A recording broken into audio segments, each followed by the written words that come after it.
बहुत पुराने समय की बात है। उस जमाने में एक बहुत बड़ा और खूबसूरत राज्य हुआ करता था जिसका नाम था देवगढ़। यह राज्य अपनी समृद्धि और वैभव के लिए दूर दूर तक मशहूर था। देवगढ़ के राजा का नाम था महाराज वीरेंद्र सिंह। वे बेहद घमंडी और क्रूर स्वभाव के थे। उनके पास जादुई शक्तियां थीं जिनसे वे अपने दुश्मनों को धूल चटा देते थे। राज्य में उनका कहना ही कानून था। महाराज वीरेंद्र सिंह के दो बेटे थे। बड़े बेटे का नाम था राजकुमार जमशेद सिंह और छोटे का नाम था राजकुमार जुनैद सिंह।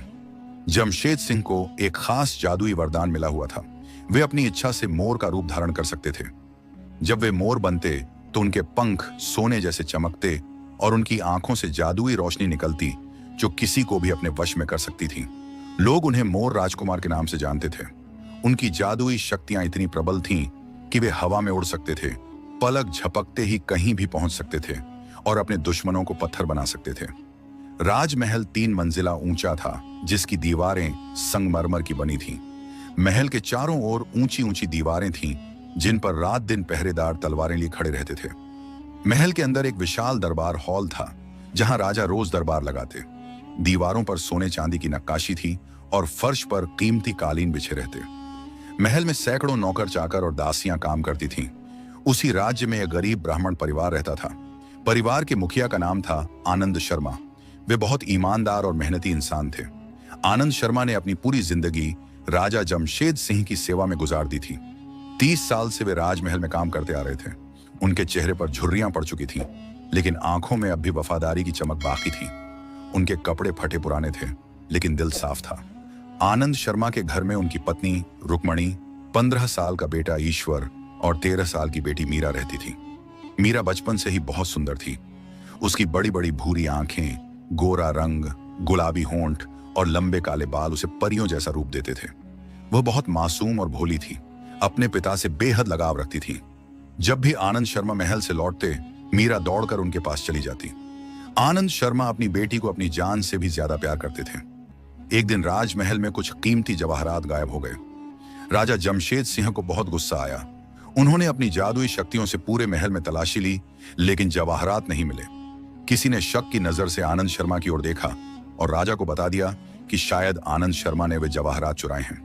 जवाहरातों की कीमत लगभग 8000 स्वर्ण मुद्राओं के बराबर थी। राजा जमशेद सिंह ने तुरंत आनंद शर्मा को दरबार में बुलवाया। दरबार हॉल में सन्नाटा छाया हुआ था।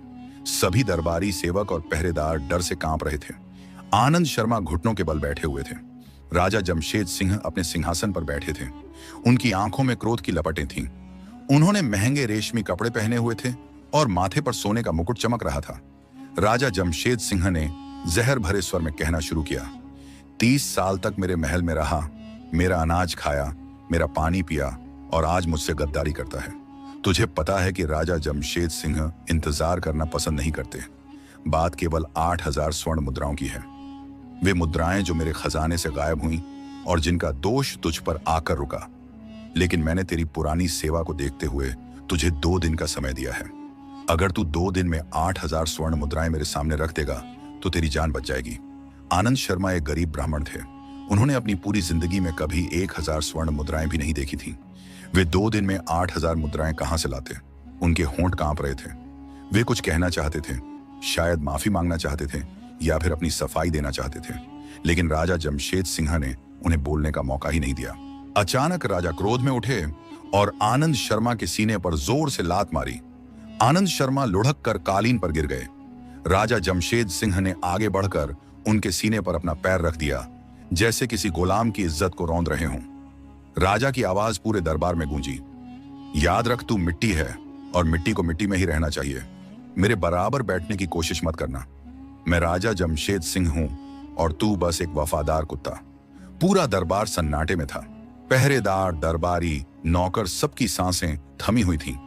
यह सब राजमहल में कोई नया दृश्य नहीं था, लेकिन आज जो कुछ हो रहा था वह सबके लिए सबक बन गया था। हर आंख में अफसोस और डर की गहरी छाया थी।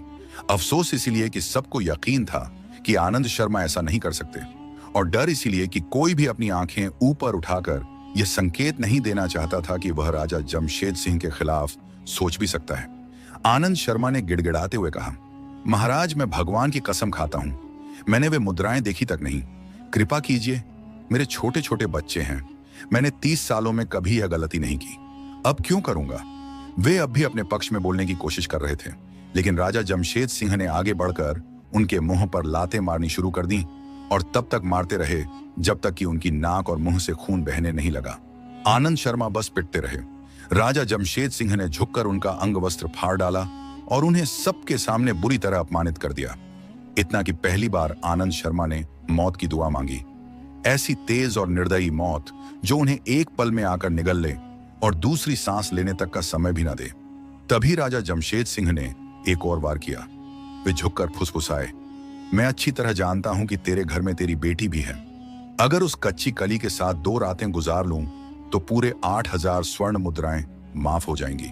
राजा जमशेद सिंह ने घिनौनी हंसी के साथ कहा और आसपास खड़े पहरेदारों ने भी उनकी देखा देखी मजबूरी में एक जहरीला ठहाका लगाया। आनंद शर्मा का कलेजा फटकर गले तक आ गया। 30 साल की वफादारी और मेहनत का यह इनाम था कि आज उनके मालिक की नजर उनकी बेटी तक पहुंच गई थी। उनके पास छोटे छोटे बच्चे थे और हर पिता की तरह वे भी अपने बच्चों के लिए जीना चाहते थे, लेकिन इस पल उन्होंने जिंदगी को एक तरफ रख दिया। अब जिंदगी उतनी जरूरी नहीं थी जितना अपनी इज्जत और आत्मसम्मान की रक्षा। वे जानते थे कि उनके बच्चे जैसे तैसे जी लेंगे, लेकिन आज उन्हें किसी की परवाह नहीं थी। एक पल में उनके मृत शरीर में जैसे जान आ गई हो। वे झटके से उठे, आंखों में खून उतर आया और राजा जमशेद सिंह को धक्का देकर पीछे गिरा दिया। सब कुछ इतनी तेजी से हुआ कि कोई कुछ समझ ही नहीं पाया। उन्होंने दीवार पर टंगी तलवार उठा ली, वही तलवार जो आमतौर पर शिकार के लिए रखी जाती थी। उन्होंने उस तलवार का रुख सीधे राजा जमशेद सिंह की ओर किया। पहरेदार हरकत में आए। तभी आनंद शर्मा कांपती हुई आवाज में गरजे, खबरदार, अगर किसी ने भी हथियार उठाया तो इस नीच को यहीं खत्म कर दूंगा। पहली बार उन्होंने नजरों में नजर डालकर राजा को देखा। जहां पहले हैरानी थी, अब खौफ साफ दिख रहा था। राजा जमशेद सिंह ने हाथ उठाकर पहरेदारों को रोकते हुए कहा, रुको, देखता हूं ये नमक हराम क्या करता है। आनंद शर्मा की आवाज कांप रही थी, लेकिन उनके शब्द चट्टानों की तरह मजबूत थे। 30 साल राजा जमशेद सिंह, 30 साल वफादारी की और इनाम में यह, थूकता हूं तेरे महल पर, तेरे रुतबे पर, तेरे घमंड पर। याद रख, मैं एक मजबूर पिता हूं और अगर तेरे अत्याचार सह सकता हूं तो अपनी बेटी की इज्जत के लिए तुझे खत्म भी कर सकता हूं। अगर मेरी बेटी का नाम फिर से लिया तो तेरी जीभ काटकर कुत्तों को खिला दूंगा। उनके सख्त और बर्फ जैसे लहजे ने पहली बार राजा जमशेद सिंह के भीतर डर पैदा कर दिया। पागलपन मत कर, तू जानता नहीं इसकी सजा क्या होगी, राजा चिल्लाया। तभी एक जोरदार वार हुआ। कुछ ही पलों में राजा जमशेद सिंह का शरीर कांपा, फिर उनकी आंखें पत्थर आ गईं और वे जमीन पर गिर पड़े, एक लाश बनकर। राजमहल में भगदड़ मच गई, पूरा राज्य दहल उठा। पहरेदार दौड़े, लेकिन आनंद शर्मा अब किसी और ही इरादे से खड़े थे, जैसे उन्होंने यह फैसला बरसों पहले अपने दिल में छुपा रखा था। उन्होंने तलवार को अपने सीने की ओर घुमाया, होठों पर एक ठंडी मुस्कान आई और फिर दूसरा वार। सब कुछ थम गया। एक क्रूर राजा और एक वफादार सेवक, दोनों की लाशें एक ही जमीन पर पड़ी थीं। वफादारी, घमंड, ताकत और अत्याचार सब खून में डूब चुके थे। बाहर शाम गहरी रात में बदल चुकी थी। राजमहल के बाहर खड़े घोड़े अब भी वहीं बंधे थे, लेकिन इस बार वह खामोशी सन्नाटे से ज्यादा कुछ और कह रही थी। पूरे राज्य में कोहराम मच चुका था। आनंद शर्मा ने हत्या कर दी थी, और वह भी खुद राजा जमशेद सिंह की। वे तो मर चुके थे, लेकिन जो दर्द और अपमान उन्होंने राजा के खानदान को दिया, वह जिंदगी भर न मिटने वाला दाग था। उस खानदान में अब बचा ही कौन था? सिर्फ एक पत्नी और 2 मासूम बच्चे। राजा जमशेद सिंह के भाई राजकुमार जुनैद सिंह तो जैसे अपना होश खो बैठे थे। उनके लिए यह घटना उनकी मर्दानगी और रुतबे पर एक तमाचा थी। उनके भाई को एक वफादार सेवक ने मार डाला था, जिसकी कोई औकात ही नहीं थी। उस दिन राज्य में 2 अंतिम संस्कार हुए, एक राजमहल से और एक आनंद शर्मा के टूटे हुए घर से। राजकुमार जुनैद सिंह ने अपने भाई की लाश को देखते हुए छाती पर हाथ रखकर कसम खाई थी कि वे आनंद शर्मा की आत्मा को भी चैन नहीं लेने देंगे। जब आनंद शर्मा की लाश उनके घर लाई गई तो उनकी पत्नी रुक्मणी सिर पीट पीट कर रो रही थी। उनके पास आनंद शर्मा के सिवा कोई नहीं था। उन्होंने जिंदगी भर सिर्फ वफादारी की थी। वे राजाओं के महल में झुककर जीते रहे, कभी नजर उठाकर बात नहीं की, और जब उस वफादारी पर सवाल उठा तो उन्होंने जान दे दी। वे 2 छोटे छोटे बच्चे, 13 साल की मीरा और 15 साल का ईश्वर, अपने पिता से लिपटकर फूट फूट कर रो रहे थे, जैसे उनकी पूरी दुनिया उनके साथ ही मिट्टी में समा गई हो।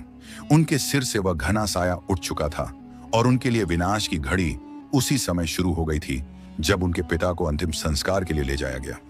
अगले ही दिन पूरे राज्य में घोषणा कर दी गई कि राजकुमार जुनैद सिंह को बदले के रूप में आनंद शर्मा की बेटी चाहिए। उनकी मां रुक्मणी ने लोगों से सहायता की प्रार्थना की, लेकिन कोई भी ऐसा नहीं था जो राजघराने के खिलाफ बोलने का साहस करता। कोई सामने नहीं आया जो सच्चाई का साथ देता और कहता कि यदि आनंद शर्मा ने किसी की जान ली है तो अपनी जान की कीमत पर ली है। जान का बदला जान हो चुका था, लेकिन फिर भी कोई उनके साथ खड़ा नहीं हो सका। दूसरे ही दिन पंचायत बुलाई गई, जिसमें आनंद शर्मा की विधवा और उनके मासूम बच्चों को लाया गया। मां रोती बिलखती सबके सामने हाथ जोड़ती रही, लेकिन राजकुमार जुनैद सिंह क्रोध में उनकी ओर बढ़े और उनके बाल बेरहमी से खींचते हुए गरज उठे। पंचायत का फैसला वही होगा जो मैं तय करूंगा, और मेरा फैसला है कि तुम्हारी बेटी का विवाह इसी समय मेरे बेटे राजकुमार अर्जुन सिंह से किया जाएगा। इसके बाद इस बच्ची का तुम लोगों से कोई संबंध नहीं रहेगा। मां उठ खड़ी हुई और अपनी बेटी को सीने से लगाकर बोली, भगवान के लिए महाराज, इस मासूम बच्ची का क्या दोष है? 22 साल के राजकुमार अर्जुन सिंह स्तब्ध होकर अपने पिता को देख रहे थे।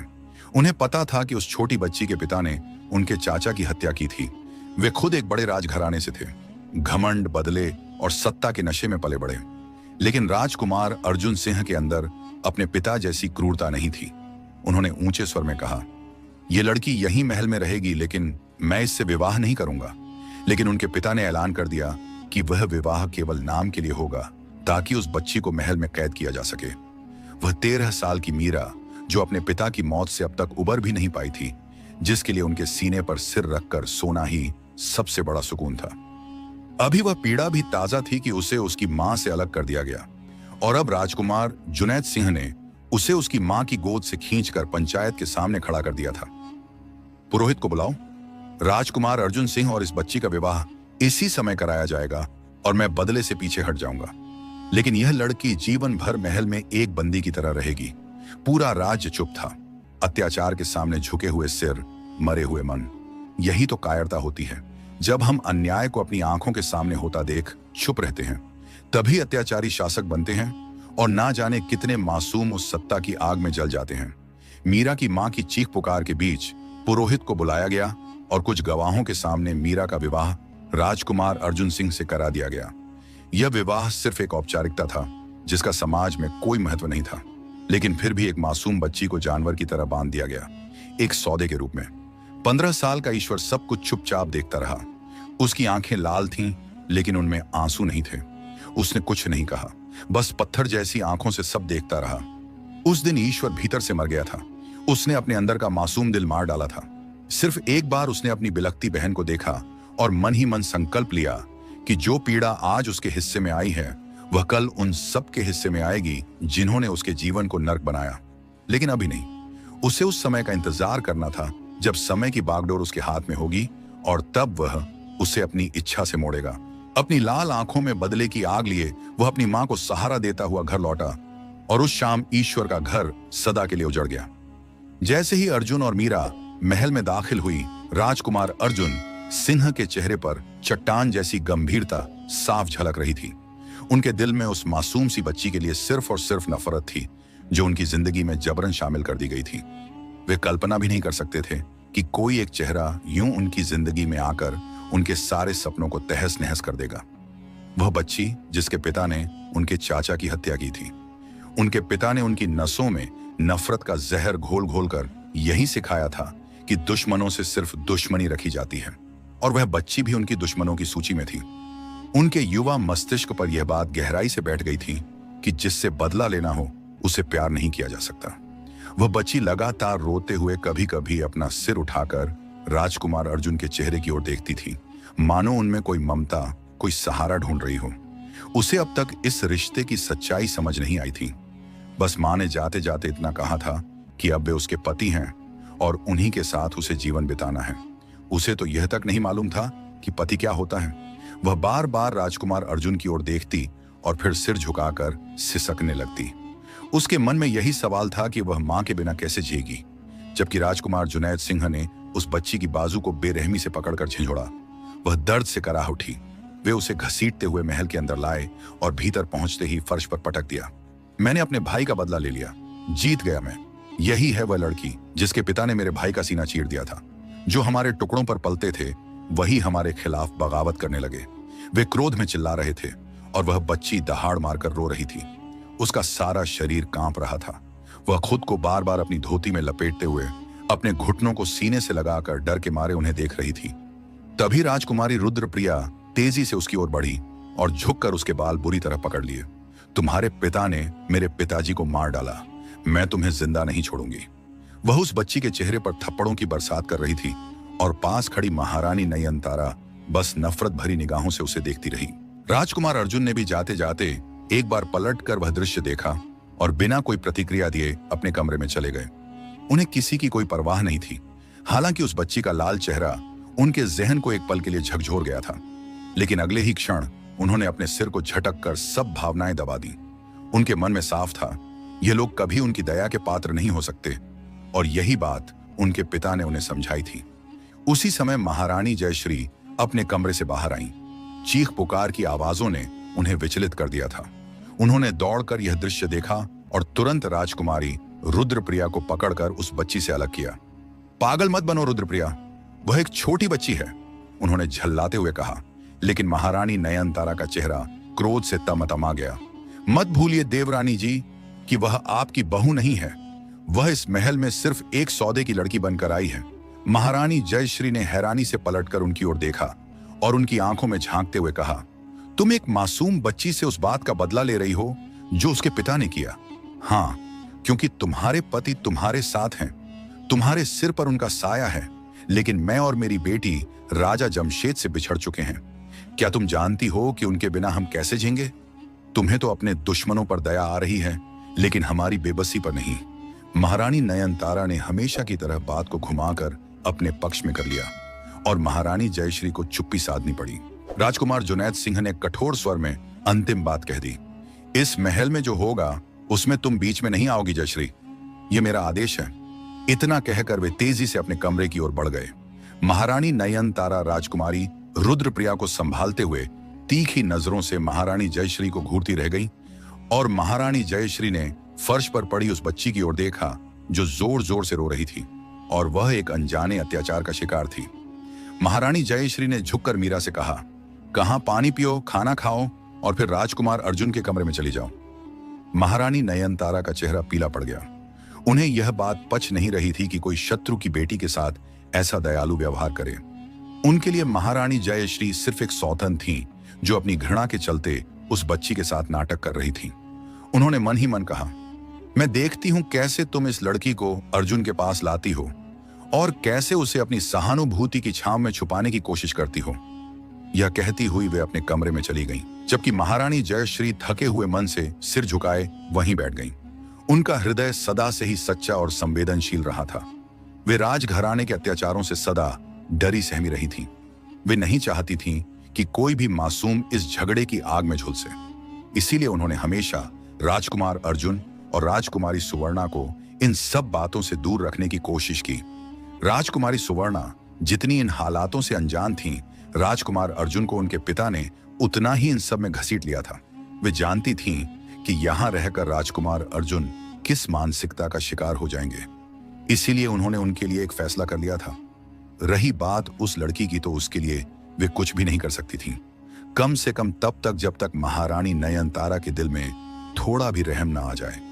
लेकिन वे अच्छी तरह जानती थीं कि महारानी नयनतारा और राजकुमारी रुद्रप्रिया की नफरत कभी खत्म नहीं हो सकती, और उसकी एक गहरी वजह भी थी।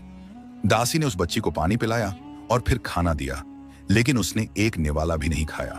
वह बस चुपचाप रोती रही। उसके लाल चेहरे पर उंगलियों के निशान साफ नजर आ रहे थे।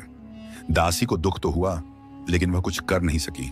फिर महारानी जयश्री के कहे अनुसार उसने उसे पकड़कर राजकुमार अर्जुन के कमरे के बाहर छोड़ दिया और कहा, यह तुम्हारा कमरा है, तुम्हें अब यहीं रहना है। वह धीरे धीरे दरवाजे की ओर बढ़ी, कांपता हुआ हाथ दरवाजे पर रखा और उसे धक्का देकर खोला। शायद राजकुमार अर्जुन उस समय छत पर थे। कमरे में कोई नहीं था। वह धीमे धीमे कदमों से कमरे में गई और एक चौकी पर बैठ गई। माँ पिता की याद में उसकी आंखों से फिर आंसू बहने लगे। राजकुमार अर्जुन को कमरे में किसी की मौजूदगी का एहसास हुआ तो वे लौट आए। जैसे ही उन्होंने उस लड़की को अपने कमरे में देखा, उनका क्रोध फूट पड़ा। मन किया कि वे उसे पकड़कर बाहर फेंक दें, लेकिन अगले ही पल उनके दिल में एक अजीब सा ख्याल आया। उन्होंने उस बच्ची को अभी अभी पिटते हुए देखा था और अब वह मासूमियत से सिर झुकाकर रो रही थी। वे थोड़ी देर उसे ध्यान से देखते रहे, फिर नरमी से बोले, क्यों रो रही हो तुम? उनका लहजा संजीदा लेकिन नरम था। वह रुआंसी हालत में सिर उठाकर बड़ी बड़ी आंखों से उन्हें देखने लगी। उसकी आंखों में अब भी डर था। वह बोली, मुझे मम्मा पापा के पास छोड़ दो, मेहरबानी करके छोड़ दो। उसने यह बात 2 बार दोहराई। राजकुमार अर्जुन उसकी हालत देखकर थोड़ी देर को दुखी जरूर हुए, लेकिन उनके पिता के जहरीले शब्द उनके जहन में गूंज उठे। वह लड़की सिर्फ बदले में आई है, वह तेरे विवाह में है, वह तेरी दासी है। उन्हें याद आया कि उनके पिता ने कहा था, तुम जानती हो तुम कौन हो? मेरी दासी। उन्होंने कहा, यहां आओ, मेरे पास बैठो। वह डरते डरते छोटी छोटी चालों से उनके पास आई। मेरे पैर दबाओ। उन्होंने अपने पैर उसके सामने फैला दिए। वह अपने कांपते हाथों से उन्हें दबाने लगी। उसके छोटे छोटे हाथ अब भी थरथरा रहे थे। जान नहीं है क्या तुम्हारे हाथों में? जोर से दबाओ। वे चिल्लाए और उनकी आवाज सुनकर वह डरकर थोड़ा पीछे हो गई। तभी राजकुमार अर्जुन ने क्रोध में आकर उसका मुंह जोर से दबा लिया। तुम्हारे पिता ने मेरे चाचा को मारा है और अब तुम मेरी दासी बनकर यहां आई हो। तुम्हें सारी जिंदगी यहीं रहना है, यही तुम्हारी औकात है। वे कहते रहे और वह डरते डरते उनसे दूर होने की कोशिश करती रही, लेकिन राजकुमार अर्जुन ने उसे धक्का देकर दरवाजे के पास गिरा दिया। निकल जाओ यहां से और आज के बाद मेरे सामने मत आना, वरना मैं तुम्हारा गला घोंट दूंगा। उनके मन में नफरत इतनी भरी हुई थी कि उन्हें उस बच्ची के लिए कोई दया नहीं आ रही थी। हाँ, उन्हें उसके नसीब पर दुख जरूर था, लेकिन उनके पिता ने सिखाया था, जिनसे बदला लिया जाए उनसे मोहब्बत नहीं की जाती। इसलिए मोहब्बत अब उस लड़की के लिए हराम थी। और उसी रात वह बच्ची, जिसे पहली बार उस कमरे में लाया गया था, हमेशा के लिए नफरत करते हुए वहां से निकल गई। वह कमरे में मुश्किल से कुछ मिनट ही रुकी थी, लेकिन उन चंद मिनटों में उसे इतनी बेइज्जती और दर्द मिला कि वह पूरी उम्र नहीं भूल सकती थी। उसका मासूम मन हर पल को अंदर ही अंदर सहेजता जा रहा था। राजकुमार अर्जुन ने दासी से कहकर उसे भंडार कक्ष में बंद करवा दिया। उस अकेले कमरे की दीवारों से लगकर उसने पूरी रात डर, तन्हाई और बेबसी में काटी। ये वही बच्ची थी जो अपने पिता की लाडली परी थी, जिसके लिए उसके पिता ने अपनी जान दे दी थी। आज अगर उसके पिता उसे इन हालातों में देखते तो शायद उन्हें मरने के बाद भी सुकून न मिलता। लेकिन यह भी भगवान की कृपा है कि मृत्यु के बाद इंसान सारे दुखों से मुक्त हो जाता है। राजकुमारी रुद्रप्रिया और महारानी नयनतारा ने दासी से पुष्टि करवाई कि वह लड़की राजकुमार अर्जुन के कमरे में है या नहीं, और जब यह मालूम हुआ कि वह भंडार कक्ष में बंद है तो दोनों को संतोष हुआ। सुबह होते ही राजकुमारी रुद्रप्रिया अपने चाचा के पास पहुंची और बोली, आप जानते हैं पिताजी, और आपके बीच क्या तय हुआ था, लेकिन अब जब आपने उस लड़की का विवाह अर्जुन से करवा दिया है तो यह मेरी बेटी के हक का उल्लंघन है। यह कहते हुए उन्होंने राजकुमारी रुद्रप्रिया के सिर पर हाथ रखा, जो बनावटी उदासी के साथ सिर झुकाए चाचा के सामने बैठी थी। हमें सब कुछ याद है। दूर के राज्य में शिक्षा के लिए भेजने से पहले राजकुमार अर्जुन की सगाई राजकुमारी रुद्रप्रिया से कर दी जाएगी, और तुम अच्छी तरह जानती हो कि इस राजघराने में सगाई का क्या महत्व होता है। 4 साल बाद जब मेरा बेटा अपने व्यापार के साथ वापस लौटेगा तो उसकी शादी राजकुमारी रुद्रप्रिया से करवा दी जाएगी। निश्चिंत रहो, राजकुमारी रुद्रप्रिया के सिर पर मेरा हाथ हमेशा रहेगा। महारानी जयश्री चुपचाप उनकी बातें सुनती रहीं। वे एक समझदार, संवेदनशील और कोमल हृदय महिला थीं। उनके लिए इतना ही काफी था कि उन्होंने राजकुमार जुनैद सिंह को यह मनवा लिया कि वे उनके बेटे को शिक्षा और व्यापार सीखने के लिए दूर के राज्य में भेज दें। वे जानती थीं कि यदि वे यहीं रहे तो अपने पिता और चाचा की तरह ही एक निर्दयी सामंती राजकुमार बन जाएंगे, और वे ऐसा कभी नहीं चाहती थीं। इसीलिए राजकुमार अर्जुन के लिए फिलहाल यही सबसे अच्छा फैसला था। मीरा 2 दिन तक बुखार में तपती रही। उसे भंडार कक्ष में ही खाना दिया जाता था, क्योंकि उसमें इतनी भी ताकत नहीं थी कि बाहर आकर अपने लिए खाना ले सके। शायद यह डर का असर था या फिर अकेलापन, लेकिन महारानी जयश्री ने दासी से कह दिया था कि वह उसका विशेष ध्यान रखे और समय पर उसे खाना व औषधि देती रहे। इससे अधिक वे कुछ और नहीं कर सकती थीं। महारानी नयनतारा ने कई बार कहा कि उसे बाहर निकालकर महल के कामों में लगाया जाए, लेकिन उसकी बिगड़ती तबीयत के कारण राजकुमार जुनैद सिंह उसे मरने नहीं देना चाहते थे, क्योंकि अगर वह मर जाती तो शायद उनका बदला अधूरा रह जाता। केवल 2 ही दिनों में एक छोटे स्तर का समारोह आयोजित कर राजकुमारी रुद्रप्रिया और राजकुमार अर्जुन की सगाई कर दी गई। राजकुमारी रुद्रप्रिया अत्यधिक प्रसन्न थी। वे बचपन से ही अपना नाम राजकुमार अर्जुन के साथ सुनती आई थी और अब वे उन्हें पूरी तरह सौंप दी गई थी। राजकुमार अर्जुन ने उनके नाम की अंगूठी पहनाते हुए एक पल को भी यह नहीं सोचा कि उनसे पहले किसी और का अस्तित्व उनसे जुड़ चुका है। उस रात उसे कमरे से निकालने के बाद वे उसे पूरी तरह भूल चुके थे। सगाई के तुरंत बाद ही उनकी प्रस्थान की तैयारी थी और वे दूर के राज्य में व्यापार और शिक्षा सीखने के लिए 4 साल बिताने का इरादा लेकर रवाना हो रहे थे। उस रात महल के सभी लोग उन्हें विदाई देने राज्य की सीमा तक गए।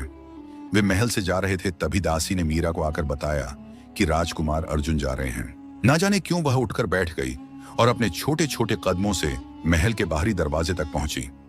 वहां से उसने बहुत देर तक बाहर झांकते हुए देखा। राजकुमार अर्जुन बैलगाड़ी के पास खड़े अपने पिता से बात कर रहे थे। तभी अचानक उन्होंने पलटकर देखा और एक पल के लिए स्तब्ध रह गए। वह झांकता हुआ मासूम चेहरा जो उन्हें टकटकी लगाए देख रहा था, पल भर में ही अदृश्य हो गया, लेकिन उसकी हल्की सी छवि राजकुमार अर्जुन के मन में उतर गई। उसी रात राजकुमार अर्जुन और मीरा के बीच का संबंध हमेशा के लिए समाप्त हो गया। वह व्यक्ति जो पास होकर भी अनजान था, अब मीलों दूर रहकर उसके हालात से क्या जानता। समय के साथ महारानी नयनतारा ने उस पर अत्याचारों की कोई कमी नहीं छोड़ी। राजकुमारी रुद्रप्रिया को तो उससे घोर नफरत थी। कारण था वह विवाह जिसका बहाना बनाकर वे दिन रात उसे प्रताड़ित करती रहती। महारानी जयश्री अक्सर राजकुमार जुनैद सिंह को यह समझाने की कोशिश करती कि उस मासूम पर अत्याचार ना करें, लेकिन मां बेटी की जोड़ी उनके बस में नहीं थी। इसलिए उन्होंने उन्हें उनके हाल पर छोड़ देना ही बेहतर समझा। वह लड़की पूरे दिन एक दासी की तरह काम करती, फिर भी महारानी जयाश्री यथासंभव उसका ध्यान रखती, लेकिन उन्हें महल में फैली विद्रोह और दिखावे की दुनिया रास नहीं आती थी। इसलिए उन्होंने चुप्पी को ही अपनी ढाल बना लिया था। सबसे महत्वपूर्ण बात यह थी कि वे रात को उसके पास जाकर उसे स्वयं पढ़ाने का निश्चय कर चुकी थीं। उन्होंने ठान लिया था कि जब तक वह इस वीरान कैद खाने में रहेगी, वे उसे इतना सक्षम बना देंगी कि जब भी वह यहां से जाए अपने पैरों पर खड़ी रह सके। उन्हें पूरा विश्वास था कि राजकुमार अर्जुन उसे कभी पत्नी का दर्जा नहीं देंगे। समय धीरे धीरे अपनी रफ्तार से बढ़ता रहा। रुक्मणी अपनी बेटी के लिए तड़पती रही और ईश्वर तो वक्त से पहले ही बड़ा हो चुका था। रुक्मणी ने उस दिन के बाद मीरा को एक बार भी नहीं देखा था। उन्हें यह तक नहीं पता था कि उनकी बेटी किस हाल में है। उनमें यह हिम्मत भी नहीं थी कि वे राजघराने वालों के खिलाफ जाकर अपनी बेटी से मिलने की कोशिश करती या उसके बारे में कोई जानकारी लेती। उन्होंने 1-2 बार विनती की थी कि उन्हें अपनी बेटी से मिलने दिया जाए, लेकिन महल के बाहरी दरवाजे से ही उन्हें लौटा दिया गया और धमकी दी गई कि यदि उन्होंने मिलने की कोशिश की तो इसकी सजा मीरा को भुगतनी पड़ेगी, और वे नहीं चाहती थीं कि उनकी मासूम बच्ची किसी भी सजा की पात्र बने। किस्मत का लिखा मानकर उन्हें चुप रहना पड़ा। उस महल में उसने 1 साल कैसे गुजारा, यह सिर्फ वही जानती थी और उसका टूटा हुआ दिल। ऐसा कोई दिन नहीं बीता जब उसे महारानी नयनतारा से सजा ना मिली हो। कभी पूरे दिन धूप में खड़ा रखा जाता तो कभी सर्द रातों में उसकी कमर अकड़ जाती। कभी जलती हुई आग में हाथ झुलस जाता तो कभी गर्म पानी का घड़ा उस पर उड़ेल दिया जाता। कौन सा अत्याचार था जो उस मासूम पर नहीं किया गया? अगर महारानी जयश्री का साथ ना होता तो शायद वे उसे अब तक मार चुकी होती। राजकुमारी रुद्रप्रिया तो हर बात पर उसके बालों से घसीटती और उनके थप्पड़ों के निशान न सिर्फ उसके चेहरे पर बल्कि उसकी आत्मा पर भी गहरे छाप छोड़ जाते। उसके आत्मसम्मान को इस हद तक कुचला गया था कि उसे राजकुमारी रुद्रप्रिया के पैरों में बैठकर खाना खाने पर मजबूर किया जाता और वह चुपचाप आंसू बहाते हुए खाना खा लेती। एक लंबा समय वहां गुजारने के बाद उसने सबको याद करना छोड़ दिया था, अपनी मां, पिता, भाई और वह व्यक्ति जिससे उसका रिश्ता जोड़ा गया था। उसने उनका नाम कभी नहीं लिया। बस इतना ही सुना था कि वे उसके पति हैं, उनसे प्यार करेंगे, उसका ख्याल रखेंगे। लेकिन यहां तो कुछ भी वैसा नहीं हुआ था। एक बार उसने मासूमियत से रजनी नाम की दासी से पूछा था, मेरे पति मुझसे कब प्यार करेंगे? रजनी ने दुपट्टे का पल्लू मुंह में दबाते हुए हंसते हुए जवाब दिया, इतनी छोटी हो और प्यार की बातें करती हो, जानती भी हो बदले में लाई गई हो। वह उसकी बात समझ नहीं सकी और बड़ी बड़ी आंखों से उसे देखती रही। मां ने तो कहा था कि मेरे पति मुझसे प्यार करेंगे। मां झूठ नहीं बोलती। उसने तुरंत रजनी की बात को नकार दिया। रजनी ने हंसते हुए कहा, प्यार बड़े लोग करते हैं। यह सुनकर वह सोच में पड़ गई, क्या मैं बड़ी नहीं हूं? वह हमेशा की तरह बहस पर उतर आई, लेकिन रजनी ने साफ कहा, नहीं, तुम अभी छोटी हो, जब बड़ी हो जाओगी तब प्यार कर लेना। वह देर तक सोचती रही, फिर सिर झटक कर सो गई। उसे उम्मीद थी कि जब वह बड़ी हो जाएगी तब शायद उसके पति उससे प्यार करेंगे, लेकिन समय के साथ बड़ी होने के बाद भी कुछ नहीं बदला। हालात वैसे के वैसे रहे। ना तो किसी ने उससे प्यार किया, ना ही उसे अपनाया, बल्कि उसकी मासूमियत, बढ़ती जवानी और सुंदरता को देखकर उस पर और भी पाबंदियां लगा दी गईं। सबको पता चल चुका था कि महारानी जयश्री उसे पढ़ा रही हैं, लेकिन जब तक महारानी जयश्री के पीछे राजकुमार जुनैद सिंह का नाम था, तब तक कोई उसका कुछ नहीं बिगाड़ सकता था। आखिर बड़े भाई से भी तो रिश्ते निभाने होते हैं। महारानी नयनतारा ने भले ही शिकायत की हो, लेकिन बात आई गई हो गई। ये तो महारानी जयश्री की जिद है कि वह लड़की थोड़ा बहुत पढ़ लिख जाए। वैसे भी हम उसे किसी पाठशाला नहीं भेज रहे। राजकुमारी रुद्रप्रिया से उसका कोई मुकाबला नहीं। वो तो बदले में आई हुई दासी है, और राजकुमारी रुद्रप्रिया हमारी जान। ऐसा कहकर उन्होंने राजकुमारी रुद्रप्रिया को पास खींचा, उनके माथे पर प्यार से चूमा और उनके सिर पर हाथ रख दिया। राजकुमारी रुद्रप्रिया मुस्कुरा दी। राजकुमारी सुवर्णा के बाद वे राजकुमारी रुद्रप्रिया से सबसे ज्यादा प्यार करते थे, और राजकुमारी रुद्रप्रिया को भी इस बात का एहसास था, जिससे वे हद से ज्यादा घमंडी हो चुकी थी। राजकुमारी सुवर्णा अपनी मां की तरह शांत और अच्छी लड़की थी। वे राजकुमारी रुद्रप्रिया के काफी करीब थीं, लेकिन फिर भी उनसे अलग थलग रहती थीं। बचपन में कभी कभी उनके साथ खेल भी लिया करती थीं, लेकिन अब वे बड़ी हो चुकी थीं। उम्र में वे और मीरा लगभग बराबर ही थीं। उन्हें राजकुमारी रुद्रप्रिया से बेहद चिढ़ थी, और वजह थी राजकुमारी रुद्रप्रिया का बदतमीज और कठोर व्यवहार, जो किसी की परवाह नहीं करता था। वहीं राजकुमार अर्जुन अब पूरी तरह राजकुमारी रुद्रप्रिया के संपर्क में थे। वहां की आबोहवा में रमकर वे ये भूल चुके थे कि उन्होंने किसी को पीछे तड़पते हुए छोड़ा है। उस एक रात की अधूरी सी मुलाकात ने उन पर कोई असर नहीं डाला था। हाँ, 17 साल की उस नाजुक उम्र ने मीरा को बेहद खूबसूरत बना दिया था। उसकी बड़ी बड़ी भूरी आंखें, दूध जैसी सफेदी लिए रंग, पंखुड़ियों जैसे होंठ और मासूमियत से भरा चेहरा देखते ही बनता था। कमर तक लहराते हुए बाल, जिन्हें वह हमेशा बांधकर सिर पर ढंग से दुपट्टा जमाकर रखती थी, और उसका भरा पूरा आकर्षक रूप। उसमें क्या नहीं था जो किसी को भी मोह ले, और यही बात राजकुमारी रुद्रप्रिया को सबसे ज्यादा चुभती थी। राजकुमारी रुद्रप्रिया भी दिखने में ठीक ठाक थी, लेकिन उनके चरित्र में आती दरारों ने उन्हें अजीब सी शक्ल दे दी थी। कुछ अन्य राज्यों की सहेलियों ने और मां के जरूरत से ज्यादा लाड़ प्यार ने उन्हें बिगाड़ कर रख दिया था। और सच्चाई तो यह थी कि वे न जाने कितने ही गलत रिश्तों में लिप्त थीं। वह भी एक बरसाती रात थी जब मीरा एक बार फिर राजकुमारी रुद्रप्रिया की ज्यादती का शिकार बनी। वह उस रात सेवक निवास में थी। देर रात तक पढ़ाई में मग्न थी, क्योंकि महारानी जयाश्री निजी तौर पर उसकी परीक्षा दिलवा रही थी। बाहर हल्की बारिश हो रही थी जब उसने किसी को सेवक निवास के पास से गुजरते देखा। दिल जोर से धड़का, लेकिन जब उसने खिड़की से झांका तो सांसें थम गईं। वह किसी को राजकुमारी रुद्रप्रिया के कमरे की खिड़की फांदते हुए अंदर जाते देख रही थी। उसे अपनी आंखों पर यकीन नहीं हो रहा था कि महल की इतनी सख्त सुरक्षा के बावजूद कोई अंदर आ सकता है, और वह भी सीधे राजकुमारी रुद्रप्रिया के कमरे में। दरवाजा खुला रह गया था, और शायद वही उसकी सबसे बड़ी गलती बन गई। राजकुमारी रुद्रप्रिया जब उस युवक को बाहर छोड़ने आई तो पहरेदारों को भनक लग गई और वे सक्रिय हो गए। जिस युवक के साथ वे थीं, वह कोई बहादुर नहीं, बल्कि डरपोक और अमीर जादों की तरह था, जिसे अब वापसी का रास्ता मौत का दरवाजा लग रहा था। मीरा तो कब पढ़ते पढ़ते नींद में चली गई थी, होश ही नहीं रहा। लेकिन राजकुमारी रुद्रप्रिया ने चालाकी से उस खुले दरवाजे से उस युवक को फिर अंदर कर लिया और खुद बाहर से दरवाजा बंद कर दिया। फिर उन्होंने जोर से चीखना शुरू कर दिया, जैसे कोई अनहोनी हो गई हो। राजकुमार जुनैद सिंह अपनी तलवार संभालते बाहर निकल आए, और जैसे ही वे बाहर निकले, राजकुमारी रुद्रप्रिया ने युवक को इशारे से भाग जाने को कहा और खुद उनकी नजर में आने के लिए सामने आकर खड़ी हो गईं। चाचा जी, वह किसी के साथ चाचा जी। वे घबराई हुई मासूमियत का दिखावा करते हुए उन्हें अपने जाल में फंसाने लगी, और जब तक युवक महल की दीवार फांदकर बाहर निकल चुका था, पहरेदार उसका पीछा करते रह गए, लेकिन पकड़ नहीं पाए।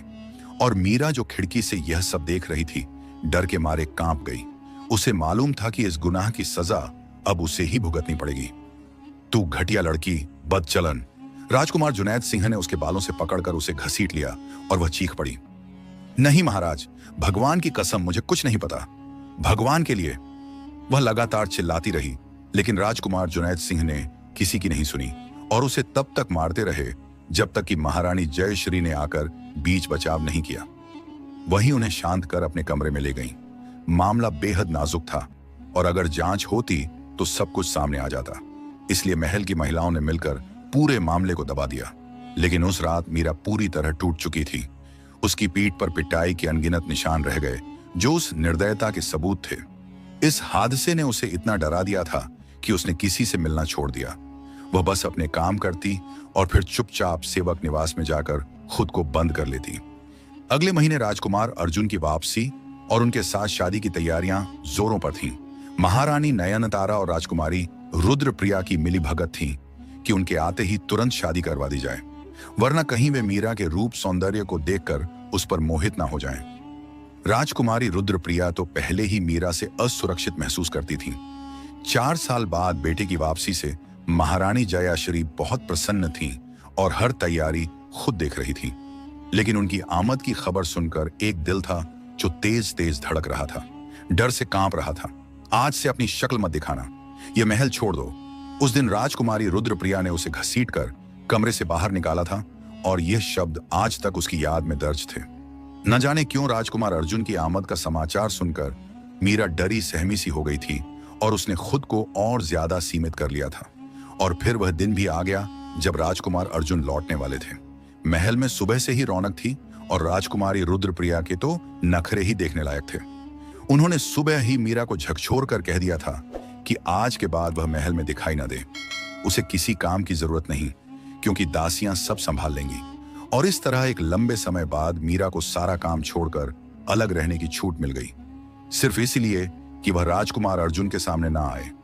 उसने भी ठान लिया था कि वह उस व्यक्ति से कोई रिश्ता नहीं रखेगी जिन्होंने महज नाम के एक रिश्ते में उसे इतनी अपमान भरी जिंदगी दी थी जिसकी वह कल्पना भी नहीं कर सकती थी। उस दिन जब वे वापस आए तो वे पहले जैसे राजकुमार अर्जुन नहीं थे। शानदार व्यक्तित्व वाले जिन्हें देखकर ही निगाहें ठहर जाएं, और राजकुमारी रुद्रप्रिया तो उनके लिए जान छिड़कती थी। महारानी जयश्री ने उन्हें गले लगाया तो देर तक गले लगाए रहीं, और राजकुमार जुनैद सिंह तो उन्हें देखकर ठंडे दिल से खुशी के मारे चिल्ला उठे थे, मेरा शेर। राजकुमारी सुवर्णा तो अपने भाई की वापसी से जैसे निखर गई थी। महल में सब लोग बहुत खुश थे और उसी रात एक बड़ी दावत का आयोजन किया गया। ठीक 2 हफ्ते बाद उनकी शादी का भी कार्यक्रम तय हुआ। एक लंबे समय के बाद अपनी धरती पर कदम रखते ही उन्होंने अपने अंदर एक गहरी सुकून की लहर महसूस की थी। अपनी मां की गोद में सिमटकर अपने कमरे में लंबी नींद लेने के बाद उन्होंने भगवान का शुक्र अदा किया कि दूर के राज्य में गुजारे सालों के बाद उन्हें यहां सुकून नसीब हुआ। अगले दिन वे देर तक सोए रहे। जब तकरीबन दोपहर के समय राजकुमारी रुद्रप्रिया लहराती हुई उनके कमरे में आई तो वे औंधे मुंह बेखबर सोए हुए थे। राजकुमारी रुद्रप्रिया ने कंबल खींचते हुए उन्हें जगाने की कोशिश की और उनकी बाजू झंझोड़ी। उठ जाइए राजकुमार जी, दिन चढ़ चुका है।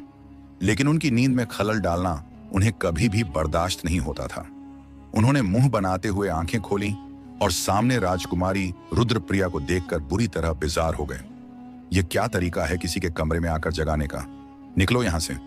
उन्होंने इतनी सख्ती से कहा कि राजकुमारी रुद्रप्रिया घबरा गईं और उठकर खड़ी हो गईं। क्या हो गया राजकुमार जी?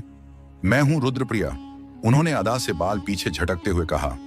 अंधा नहीं हूं, दिख रहा है, जाओ यहां से, उन्होंने हाथ से इशारा करते हुए कहा और फिर से लेट गए। जबकि राजकुमारी रुद्रप्रिया पैर पटकती हुई वहां से चली गईं। उनके चेहरे का रंग अपमानित होने की शर्म से लाल हो गया था। वे ध्यान रख रही थीं कि वह लड़की महल में कहीं ना दिखे। जबकि मीरा खुद भी सुन चुकी थी कि 2 हफ्ते बाद राजकुमार अर्जुन की शादी है। कोई लगाव था ही नहीं जो टूटता। उसने कभी उस व्यक्ति से कोई उम्मीद नहीं रखी थी। रुद्रप्रिया ने अपनी मां से कहा, यह उनका दूर का राज्य नहीं है, हमारा महल है। लाखों लोग हैं जो मुझ पर मरते हैं, वे खुद को समझ क्या रहे हैं? वे भड़क गई थीं जब महारानी नयनतारा ने उनके मुंह पर हाथ रख दिया। धीरे बोलो लड़की, कोई सुन लेगा। कोई सुने तो सुने, मेरी परवाह नहीं, उन्होंने झल्लाते हुए कहा। उन्हें इस बात से कोई फर्क नहीं पड़ता था कि राजकुमार अर्जुन केवल उनके मंगेतर नहीं बल्कि राजघराने के इकलौते वारिस हैं। उनके अपने कई रिश्ते थे, कई युवक उनके एक इशारे पर तैयार थे। इसी वजह से राजकुमार अर्जुन उनके लिए उतने जरूरी नहीं थे जितना वे खुद को समझते थे। आखिरकार वह दिन आ गया जिसका उन्हें बहुत इंतजार था। उन्होंने सब कुछ अपनी मर्जी से किया, सब उनकी पसंद से तय हुआ। महारानी जयश्री बिल्कुल किनारे हो गईं। उन्होंने कभी सास होने का फर्ज नहीं निभाया और राजकुमारी रुद्रप्रिया ने भी कभी उन्हें बहू मानने की जरूरत नहीं समझी। मेहंदी का समारोह बड़े स्तर पर आयोजित किया गया। महारानी जयश्री ने मीरा से कहा कि वह बाहर आकर समारोह में शामिल हो। उसने बस एक झलक राजकुमार अर्जुन की देखी थी, वह भी उस समय जब वे बैलगाड़ी से उतर रहे थे। बस एक बार का देखना और फिर वह घंटों रोती रही। वे उसके पति थे लेकिन कभी उसके नहीं बन सकते थे। एक अधूरा रिश्ता जो कभी मुकम्मल नहीं हो सकता था। मेहंदी के दौरान महारानी जयश्री के कहने पर वह बाहर आ गई। महारानी जयश्री ने खुद उसके लिए अच्छा लिबास खरीदा था। वह हक रखती थीं कि वह भी उनकी खुशी में शामिल हो और इस दखल पर राजकुमारी रुद्रप्रिया और महारानी नयनतारा को कोई ऐतराज नहीं था। बल्कि राजकुमारी रुद्रप्रिया तो चाहती थीं कि वह देखे अपनी औकात, ताकि उसे एहसास हो कि राजकुमार अर्जुन असल में किसके हैं। मंच पर सजी जोड़ी को वह देर तक हसरत से देखती रही। राजकुमारी रुद्रप्रिया उसके पास इठलाकर बैठी थी, जबकि राजकुमार अर्जुन उस महफिल की जान थे। वे अपनी जादुई शक्तियों का प्रदर्शन कर रहे थे। कभी वे मोर का रूप धारण करते और उनके सोने जैसे पंख पूरे मंडप में चमक बिखेर देते, फिर पलक झपकते ही वे फिर से इंसानी रूप में आ जाते। सभी मेहमान तालियां बजाते और वाह वाह करते। राजकुमार अर्जुन की जादुई शक्तियां वास्तव में अद्भुत थीं। वे हवा में उड़ सकते थे, फूलों की बारिश करा सकते थे और अपनी आंखों से ऐसी रोशनी निकाल सकते थे जो अंधेरे को दूर भगा देती। उनकी इन शक्तियों के कारण ही पूरे राज्य में उनका डर और सम्मान था। लोग कहते थे कि राजकुमार अर्जुन को भगवान का विशेष आशीर्वाद प्राप्त है। मीरा दूर खड़ी देर तक देखती रही और फिर अपने कमरे में चली गई। जब महफिल खत्म होने वाली थी तब महारानी नयनतारा ने उसे राजकुमारी रुद्रप्रिया के कुछ कपड़े दिए और तीखी नजरों से देखते हुए कहा कि जाकर राजकुमार अर्जुन के कमरे में ये कपड़े रख दे। उन्हें मालूम था कि राजकुमार अर्जुन कमरे में नहीं हैं और वे रात अपने मित्रों के बीच बिताने वाले हैं। उन्होंने जानबूझकर उस लड़की को तड़पाने का यह मौका चुना जो आज हल्के गुलाबी रंग की साड़ी में हल्के श्रृंगार के साथ पहली बार इतनी खूबसूरत लग रही थी। वैसे पहली बार देखा है कि कोई लड़की अपने पति की शादी में इतनी सजी हो। शर्म नाम की कोई चीज नहीं है तुम्हें। कपड़े पकड़ाते हुए उन्होंने उसकी बाजू मरोड़ दी और वह सिसक कर रह गई। चलो, आज की रात तुम्हें माफ किया अपनी बेटी की खुशी की खातिर। अब जाओ, यहाँ खड़ी नजर मत आना। महल में गिने चुने मेहमान बचे थे, कुछ जा चुके थे और कुछ आराम कर रहे थे। वह एक लंबे समय बाद सीढ़ियां चढ़ती हुई उस व्यक्ति के कमरे की तरफ जा रही थी। उस बीती रात की याद ताजा हो गई जब वह यूं ही उनके कमरे में गई थी। कमरे में दाखिल होते ही उसे राजकुमार अर्जुन की खुशबू अपने होशों पर छाती महसूस हुई। उसने सारे कपड़े पलंग पर रखे और अलमारी में उन्हें लगाने लगी। उसके दिमाग में एक अजीब सी जंग चल रही थी, न जलन न नफरत, बस किस्मत पर एक हल्का सा अफसोस। लेकिन अब वह अफसोस करते करते इस सब की आदी हो चुकी थी। वह अलमारी में मुंह के खड़ी थी जब उसे महसूस हुआ कि कोई कमरे में दाखिल हुआ है। यह आखिरी पोशाक थी जिसे वह लटका रही थी और वापस पलटने ही वाली थी, लेकिन वह वहीं ठहर गई। कदमों की आहट से ही वह पहचान गई थी कि वे कौन हैं। इतनी भी क्या जल्दी थी सब कुछ व्यवस्थित करने की, और तुमने कपड़े भी बदल लिए। उन्होंने सोचा शायद राजकुमारी रुद्रप्रिया हैं। वह व्यक्ति एक कदम के फासले पर आ खड़े हुए और उसकी पीठ की ओर देखते हुए उसके बालों को निहारने लगे। उन्होंने नरमी से हाथ बढ़ाकर उसके बालों को अपने हाथों में ले लिया। रुद्रप्रिया, तुम्हारे बाल कितने खूबसूरत हैं, इतने लंबे और घने। पूर्वी सुंदरता हमेशा उनकी कमजोरी रही थी। उन्होंने झुककर बालों की खुशबू को अपनी सांसों में भर लिया। उनके स्पर्श से मीरा के लिए अपने पैरों पर खड़ा रहना भी मुश्किल हो गया। तुम तो बहुत खूबसूरत हो गई हो। उन्होंने उसकी पीठ को हल्के से छुआ। मुझे आज तक किसी से मोहब्बत नहीं हो पाई, लेकिन अगर तुम इसी तरह सामने आती रहीं तो शायद खुद को तुम्हारी मोहब्बत से रोक ना पाऊं। वे गहरी आवाज में बोले और फिर उसे बाजू से पकड़कर अपनी ओर खींच लिया। अब कमरे से चली जाओ, कहीं ऐसा ना हो कि मुझसे कोई गलती हो जाए। अभी एक रात बाकी है, उन्होंने फुसफुसाते हुए कहा और वह कांपती हुई पलटी। एक पल को सब कुछ सन्नाटा हो गया। सामने खड़ी लड़की की बड़ी बड़ी डरी हुई आंखें, कांपते होंठ, गुलाबी चेहरा, बिखरे बाल और मासूमियत से भरा चेहरा उन्हें सम्मोहित कर गया। दिलकश, कौन हो तुम? उन्होंने धीमे से दोहराया। वह कुछ देर उन्हें देखती रही जैसे दो प्यासे बरसों बाद मिले हों। आपकी दासी, उसने नजरें झुका ली। ना जाने क्यों यह शब्द उसके होंठों से फिसल गए। उस व्यक्ति का पुराना रवैया फिर उसके जहन में घूम गया। वे हिले तक नहीं, दिमाग में जैसे धमाका हुआ।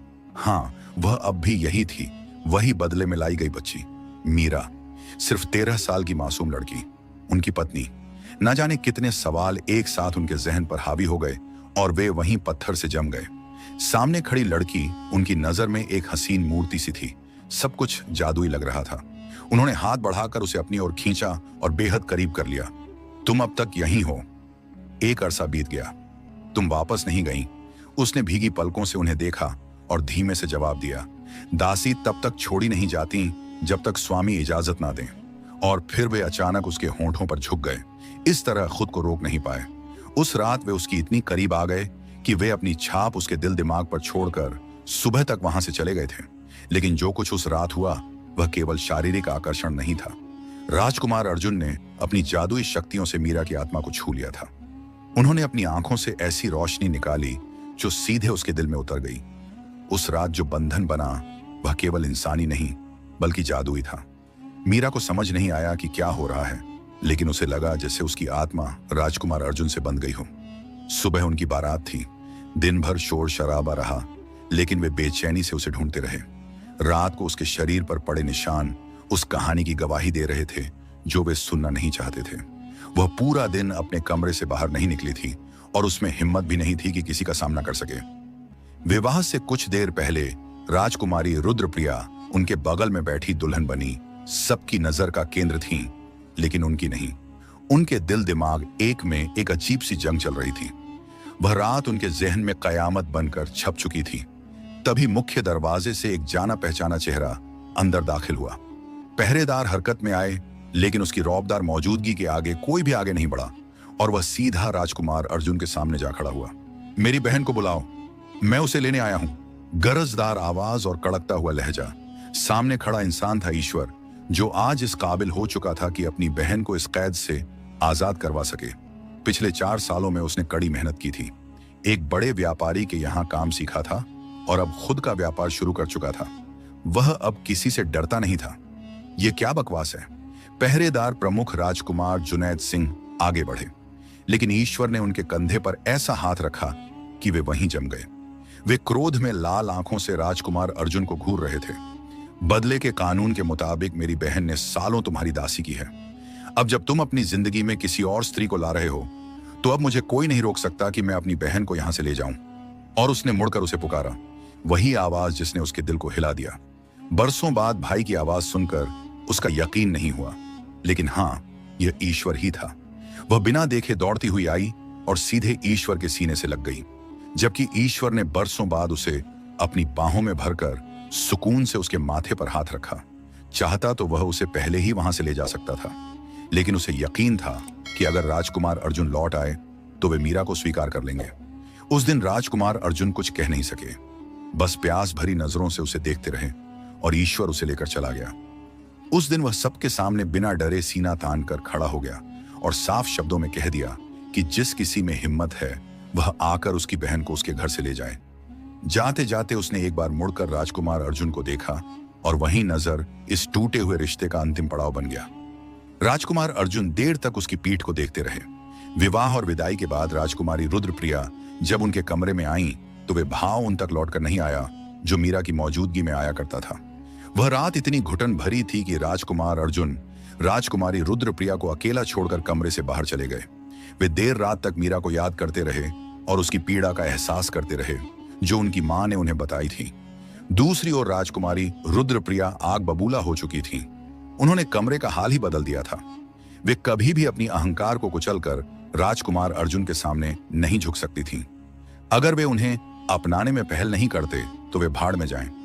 ऐसे 100 लोग थे जो उनके लिए तैयार खड़े थे। राजकुमार जुनैद सिंह चाहते तो एक पल में मीरा को वापस उठवा लेते, लेकिन राजकुमार अर्जुन ने साफ मना कर दिया था। उन्होंने कह दिया था कि मीरा का वहां रहना ही बेहतर है और यह उनका अपना फैसला है। राजकुमारी रुद्रप्रिया लगातार दबाव बना रही थी कि राजकुमार अर्जुन उसे तलाक दे दें। अब जबकि बदले की रस्म खत्म हो चुकी है, तो फिर उस विवाह का क्या मतलब जिसमें दिल शामिल ही ना हो। मीरा की याद राजकुमार अर्जुन के दिल दिमाग पर किसी परछाई की तरह छाई रहती थी। उनकी जादुई शक्तियां भी उन्हें उससे दूर नहीं कर पा रही थीं, बल्कि उस रात जो जादुई बंधन बना था वह और भी मजबूत होता जा रहा था। वे रात को मोर बनकर उड़ जाते और उसके घर के पास मंडराते। उनकी आंखों से निकलने वाली रोशनी उसके घर को ढूंढती रहती। एक दिन जब सब लोग बैठक में चाय पी रहे थे तो रजनी महारानी जयश्री के पास बैठी हल्की फुल्की बातें कर रही थी। तभी रजनी ने मीरा का जिक्र कर दिया। राजकुमार अर्जुन का दिल धक से रह गया, जबकि राजकुमारी रुद्रप्रिया ने तीखी नजरें अपनी सांस पर डाली। रजनी हंसते हुए बोली, मीरा बहू रानी के बारे में एक खबर है। राजकुमारी रुद्रप्रिया चिल्लाई, तुम्हें कैसे पता? तुम्हारा मीरा से कोई संपर्क है? वह सहम गई और कहने लगी, नहीं जी, कसम ले लीजिए मेरी, पड़ोसन ने बताया है, उसने खुद सुना है मीरा बहू रानी के घर से। ये सुनते ही सब चौंक गए। महारानी जयश्री ने पूछा, क्या खबर है? मीरा ठीक है, रजनी बोली। जी हाँ, मेरी पड़ोसन ने बताया कि मीरा बहू रानी गर्भवती हैं और यह उसने खुद वहां से सुना है। यह सुनते ही सब स्तब्ध रह गए। राजकुमारी रुद्रप्रिया ने ताना मारते हुए कहा, लो जी, महारानी के कारनामे भी सामने आ ही गए।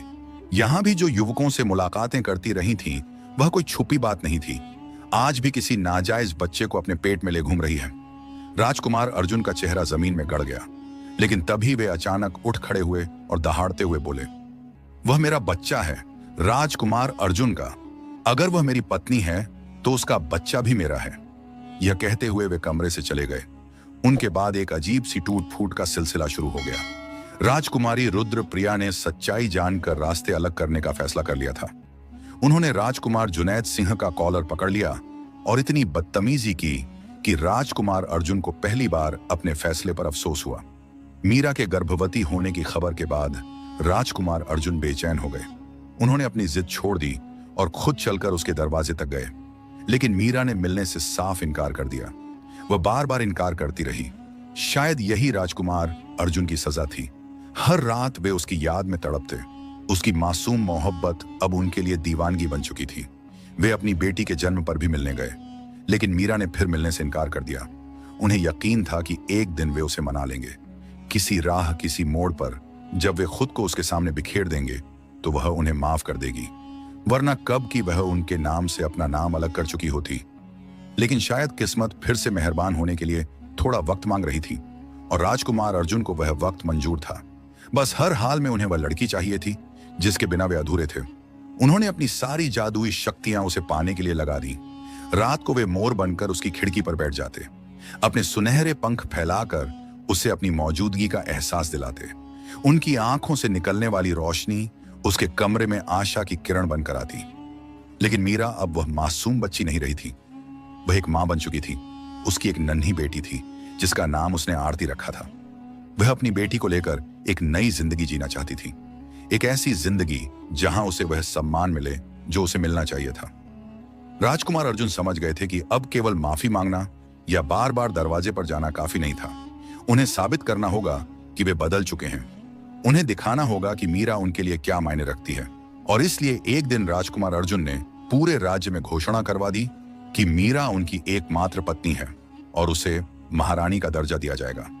उन्होंने राजकुमारी रुद्रप्रिया को तलाक दे दिया और पूरे राज्य के सामने स्वीकार किया कि उन्होंने मीरा के साथ अन्याय किया है। लेकिन फिर भी मीरा ने महल लौटने से इनकार कर दिया। वह अपने भाई ईश्वर और मां रुक्मणी के साथ रहना चाहती थी। उसे अब वह महल नहीं चाहिए था जहां उसे केवल दर्द और अपमान मिला था। राजकुमार अर्जुन ने हार नहीं मानी। वे रोज उसके घर के सामने खड़े रहते, कभी मोर बनकर तो कभी इंसानी रूप में। उनकी आंखों में अब घमंड नहीं बल्कि प्रार्थना थी। उनके चेहरे पर अब क्रूरता नहीं बल्कि पश्चाताप था। महीनों बीत गए। राजकुमार अर्जुन का यह समर्पण देखकर धीरे धीरे मीरा का दिल पिघलने लगा। आखिरकार वह दिन आया जब उसने अपनी बेटी को गोद में लेकर दरवाजा खोला। राजकुमार अर्जुन उसके सामने घुटनों के बल बैठ गए। मुझे माफ कर दो मीरा, मैं जानता हूं मैंने तुम्हारे साथ बहुत बुरा किया है, लेकिन अब मैं बदल चुका हूं। मुझे एक मौका दो, केवल तुम्हारे लिए नहीं बल्कि हमारी बेटी के लिए भी। मीरा ने उन्हें देर तक देखा, फिर धीरे से बोली, मैं आपको माफ कर सकती हूं लेकिन भूल नहीं सकती। अगर आप सच में बदल गए हैं तो साबित कीजिए। लेकिन मैं अब वह छोटी बच्ची नहीं हूं जिसे आप डरा सकें। मैं एक मां हूं और मेरी बेटी का भविष्य सबसे जरूरी है। राजकुमार अर्जुन ने सिर झुकाकर कहा, मैं सब कुछ सही करूंगा मीरा, बस मुझे मौका दो। मीरा ने सारी बातों को खत्म किया और अपनी बच्ची K3E उज्जवल भविष्य के लिए अर्जुन को माफ कर दिया। दोनों ने एक दूसरे को गले लगाया। कहानी कैसी लगी कमेंट्स में जरूर बताइए।